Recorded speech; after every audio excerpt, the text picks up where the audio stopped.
welcome to the Dice Tower.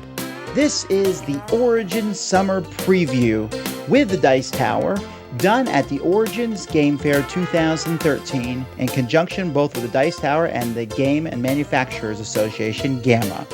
In this series of videos, we talk to different publishers and designers about games that have just come out or that are about to come out in the future. Here's today's video with your host, Eric Summer. It's the Dice Tower. We're here at Origins 2013. I'm with Jason from Upper Deck, and we're looking at the brand new expansion for Legendary, Dark City. Jason, what's in this box? There's a lot of stuff in this box, surprisingly so. There is, first of all, for anybody familiar with the core set of the game, you're going to get all new content here. There's not any repeats from the core set in this box. Okay. So you see, what we have here, I have it split out kind of between heroes and villains and some of the ancillary cards. We have 17 new heroes in Dark City. 17? That's a lot. There were 15 in the core. There is 17 in the expansion. Okay. There's a lot of fan favorites in here. Mine, of course, Cable. We have Angel, Bishop, Blade, Colossus, Daredevil, Domino, Elektra, Forge, a lot of people's favorites. Ghost Rider, Iceman, Iron Fist, Jean Grey, Professor X, Nightcrawler, Punisher, and Wolverine. I've heard of that guy. Yes, some people have heard of... He's kind of popular. He is. He's a nice guy. He's misunderstood. Some people will think, well, wait, you had Wolverine in the first set, and you said you have Wolverine here. I want to point out that it's not a dupe. Okay. It's a completely new set of character cards. Wolverine was in the core set, but he was an X-Man. In this set, he is an X-Force member. I see. Yes. He's got a whole new set of cards, all new mechanics. Everything about him is different. The other thing I want to point out, which one of the issues we had with Legendary in the core set was the art.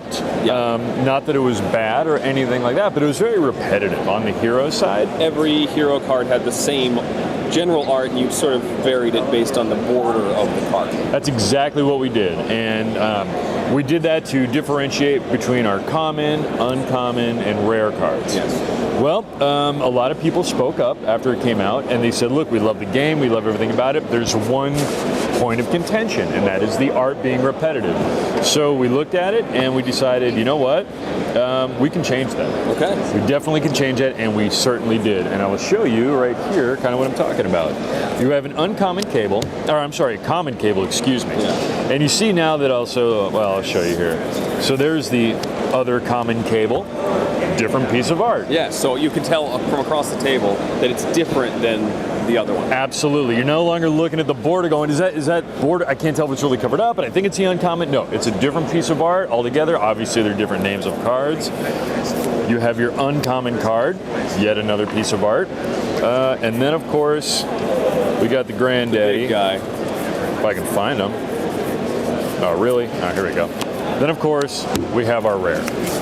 Now, we kept with the same border scheme. Sure. So it's still a full border, half border, no border. But people will also notice that on the commons, before the art was contained inside the border, we've just said, heck with it. We're just going to blow it out on every card. So every card on every character, most of the villains as well, have just art popping out of the borders on every card. And the reason we did that is because the art was too cool. Yeah. And we just didn't want to cover it up. No. We didn't want to cover it up. So, look, if people are, they might have some trouble, finding, like looking at the commons and the uncommons, but I think the payoff is you have much better art. It's breaking out all over the place. It's cool to look at, and it's all different. So cool. That's a huge point. We've also used Marvel. The only artists we use on this one are Marvel-approved artists, meaning these are guys that are currently working on books. Okay. So if you're working on a book, you can do Legendary art. We only wanted the top-tier guys, and guys and gals, I should say. Yes. And I think really the people will notice immediately of the elevation that we took our art to in Dark City that we had in the core. Not to say the core was bad, but we really took it to the next step here. Okay. And like the art, quite frankly, speaks for itself. And it's a huge part of Legendary is the art. It's all original, so people look forward to seeing it. So we've looked at the hero side. Yes. Is it time to move on to the dark side? Certainly. We've done a lot more on the villain side, mostly in terms of difficulty. We looked at Legendary initially, and we were like, wow, it's really fun, it's great, but it's kind of easy. Okay. And there were games where we would manually set it up to where like the odds were stacked against us, and it was tough. It was very hard. You can do that, but you had to make that happen. You had to manufacture the difficulty. Gotcha. For Dark City, we just wanted it to be hard, and that mission was accomplished. Okay. There should be a big sign behind my head that says "Mission Accomplished." It's a very tough game. It's a lot harder than the core set, but it is Dark City. It's supposed to be grittier. It's supposed to be tougher. It's supposed to be just all over in your face. In doing so, we brought out some of the biggest masterminds in Marvel lineage. Apocalypse. You might know him. He's a tough dude. Yeah. He is the only mastermind in the game so far, core or Dark City, to have his own win condition. So typically, the or the lose condition for the players is on the scheme. Right. Well, while that still exists for every scheme, when you play Apocalypse, he just says, look, Apocalypse also wins if this happens. Oh. So you're up against the wall twice with Apocalypse. Great. And I also want to point out with the difficulty, what I really want to make very clear, so people wondering if, when they see this, did they just increase number values? So now bosses are harder to attack because they're, instead of a 10, they're a 15, or instead of a 5 villain, it's an 8. Right. That's not what we did. We made it so the effects on the cards are tougher. They react in a more negative impact to the players, meaning the ambush effects, the reveal effects, the fight effects, the master strikes. All those things are now harder to deal with when they come up in play. So it's not just a kind of a bullet or a Band-Aid on a bullet wound situation. Right. Actually, a lot of thought went into, Devin. We asked Devin we challenged him to come up with that, and he put a lot of thought into making it just harder based on card mechanics. So I'm really happy about that. Great. What else we got in here? We have now actually our masterminds, we have Apocalypse, Kingpin, Mephisto, Mr. Sinister, and Strife. All heavy hitters, and they're all really tough. Okay. Our villain groups, we have the Underworld, which works very well with Mephisto. We have the Streets of New York, works very well with Kingpin. We have the MLF, and we have the Marauders, all very popular groups. Oh, also, excuse me, we have the Four Horsemen and Emissaries of Evil. So I think we've covered a lot of bases on that.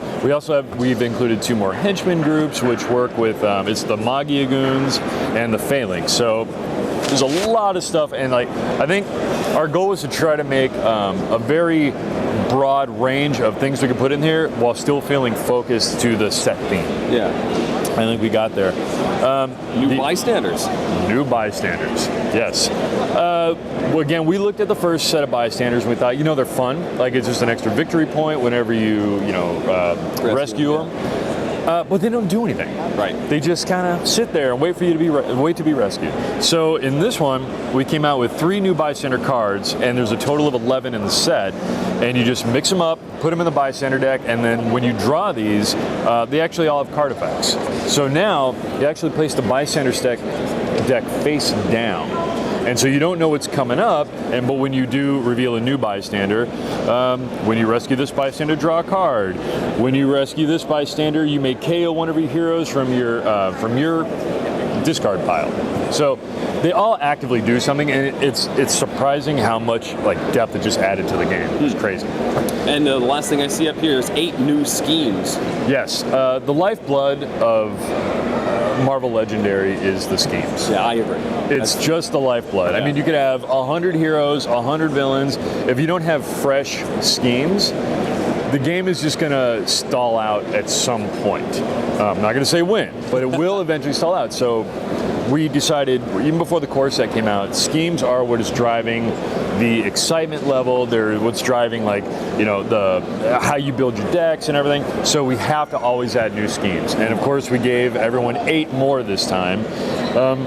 And so there is a lot of content to keep everyone busy. And again, because of the ability to take this piece out, put that piece in, switch out that scheme, put in that mastermind, almost infinite possibilities on customization. So Dark City is premiering here at Origins. Yes, it is. How soon until it hits distribution everywhere? June 19th on store shelves. Excellent. And there's this little box that's it's sort of weird. next to my elbow. Would you like to discuss this? Sure. For anybody who doesn't know who this is, this would be the Fantastic Four expansion set that's coming out in October. And this falls in line with the expansion plan that I've been talking about since, I think, Gamma, whereas we do one big box a year, and that's Dark City, and that'll come out in June of every year. Not always going to be Dark City, but it's always going to be our 350 card big box expansion. Okay. Followed in October by a small 100 card set expansion. And that's going to be followed again another 4 months in February with another small, followed by the other June another June with the big box. So you have big box, small box every year. The point there is to keep Legendary fresh, to keep the content coming in. We're always going to deliver new content. We're not going to do any repeats. And with Fantastic Four, I'm sure you can guess who's going to be in it. I don't think it's too much of a surprise. We'll keep people guessing. Right, I don't know. Like it's some new group of people. I don't know who they are. Are there 4 of them? There might be 4. Yeah. There could potentially be 5. We don't know yet. I don't know. Herbie fans. Excellent. Thank you for this look at the latest expansion and what's coming up in the future. Fantastic. Thank you for having me. This is great. Thanks. Thanks so much for watching the Dice Tower and the Origins Summer Preview. We'll see you next time. I'm Tom Vassell, and you've been watching the Dice Tower.